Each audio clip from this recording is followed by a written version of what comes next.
peur est un mécanisme de fuite, un mécanisme de survie pour l'organisme biologique. La peur peut aussi être un outil de contrôle, de division des peuples, de confusion mentale. Lorsque vous exposez quelqu'un à quelque chose qui paraît inanimé, inoffensif, mais qui paraît neutre, comme un escalier obscur par exemple, eh bien l'esprit humain va tout de suite s'affoler et imaginer toutes sortes de créatures en bas de l'escalier, puisqu'il s'attend à quelque chose. Il s'attend à quelque chose qui va lui sauter à la gueule, comme un coronavirus par exemple. La culture populaire nous donne de très bons exemples de ce procédé.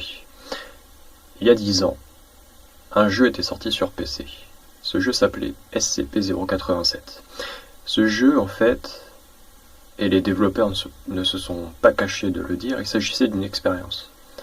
C'était un simulateur de peur. Ils voulaient faire en sorte que les gens testent leurs limites devant ce jeu. Et ça a marché, puisque certaines personnes se sont littéralement pissées dessus, rien qu'à l'idée de descendre ce fameux escalier obscur.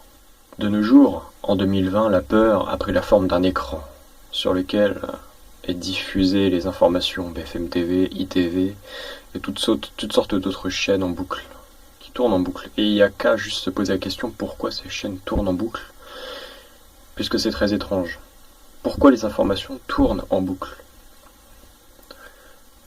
Ne serait-ce pas pour rendre les gens dépendants des écrans, de cette information qui tourne en boucle, de les empêcher de réfléchir et d'attiser la peur et la division, la peur de l'autre. On le voit avec le coronavirus.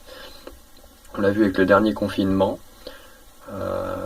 ça ressemblait à une secte.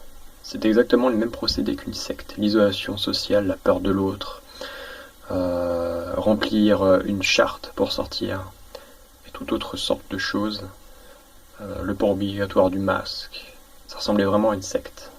Et les sectes utilisent la peur pour maintenir prisonniers leurs adhérents. Qu'est-ce que fait la peur sur votre organisme, sur votre psychologie? Eh bien la peur va faire que vous allez activer dans votre cerveau des processus nerveux qui vont sécréter à partir de vos glandes endocrines certains signaux chimiques, on va dire, certaines substances chimiques. Le stress, le cortisol, l'adrénaline. Tout ça, c'est très mauvais. Ça détériore votre système immunitaire.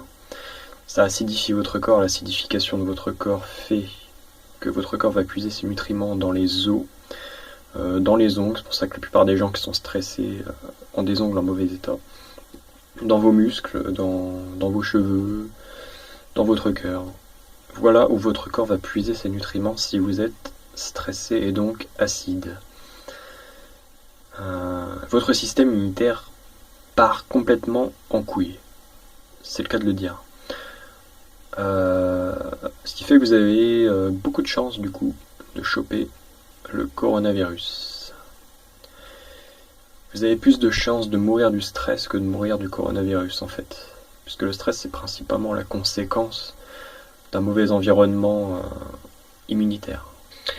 Il existe des solutions comme la cohérence cardiaque, le fait de respirer, d'inspirer pendant 5 secondes tout doucement par le ventre et d'expirer par le ventre pendant 5 secondes doucement pendant 10 minutes. Ça va alcaliniser votre corps. Il faut manger moins de viande, moins de produits animaux, il faut manger plus de légumes et plus de fruits. Encore ça dépend des légumes, il y a certains légumes qui acidifient. Il y a des listes sur internet par rapport à ça. Je vous en sortirai une. Qu'est-ce qu'il faut faire aussi? Vous pouvez utiliser les bons stress, puisqu'il y a des mauvais stress qui s'étendent sur une période assez longue, mais les bons stress s'étendent sur des périodes assez courtes. Qu'est-ce qu'un bon stress? Il s'agit d'une douche froide.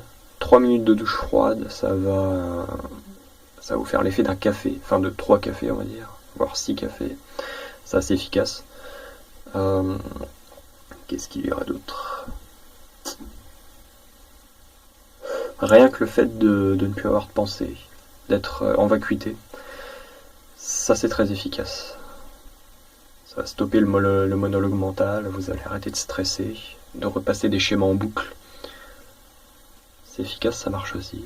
Et surtout, ce qui peut fonctionner le mieux, c'est de ne plus regarder ces informations. Ou en tout cas d'essayer de ne plus être dépendant de ces informations.